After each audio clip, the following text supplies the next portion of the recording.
Today I want to talk about two different types of resistance training or strength training, one being isolation movements and one being compound movements, and which is the best to utilize if your overall goal is fat loss, right? So isolation movements will be things that isolate one muscle group at a time, or not even one muscle group sometimes, but just a muscle at a time, i.e. a bicep curl, which uses one single joint, the elbow joint, and it's going to work one single muscle, and that's the biceps.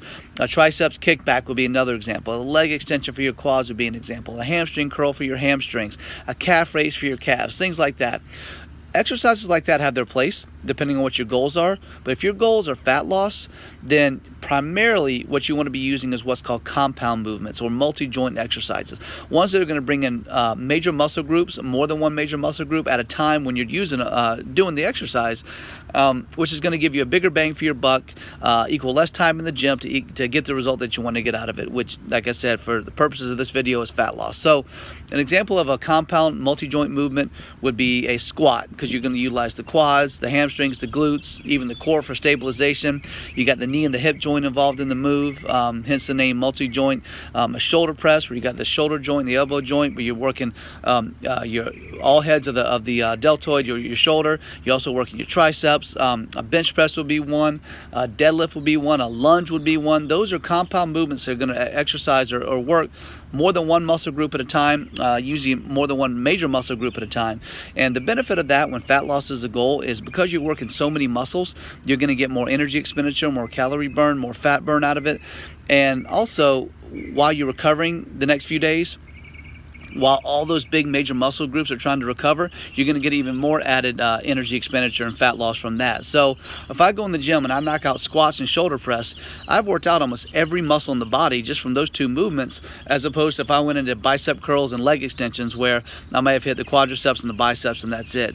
So again, those moves have their place. I'm not poo-pooing those in any way, and it's not that if fat loss is your goal, it's not that you can never do those. Just save them for the end of the workout and use them as kind of finisher moves, but don't make those the primary move that you do. And sometimes I see people in the gym who it's obvious that fat loss is their goal, or you got a trainer who's new to the profession, and he's got this person who's got 50 pounds to lose, and they're knocking out tricep cable pull downs and leg extensions, and I'm thinking, what is that person really getting out of this? That's not what they're here for. They're here to burn a lot of calories and burn a lot of fat, and you want to do exercises that are going to accommodate that. So when you go to the gym, if fat loss is the goal, let's try to make most of our movements our multi-joint compound movements. You can Google what some are, but again, the examples I gave are some examples like deadlift, squats, kettlebell swings, lunges, bench press, shoulder press, things like that. So make those the foundation of your program. Use some of those finisher isolation moves at the end if you just like them and want to do them.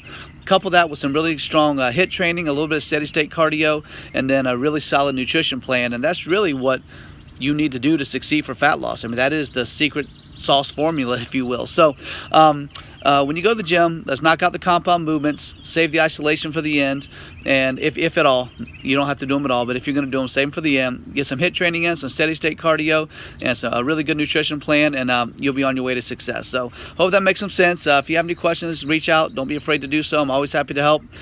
Email is furyfitness.jason@gmail.com, and the website is furyfitnesswoodstock.com. And then if you ever want to come try our boot camp out for a couple weeks and see if it's the right fit for you, we'd love to have you.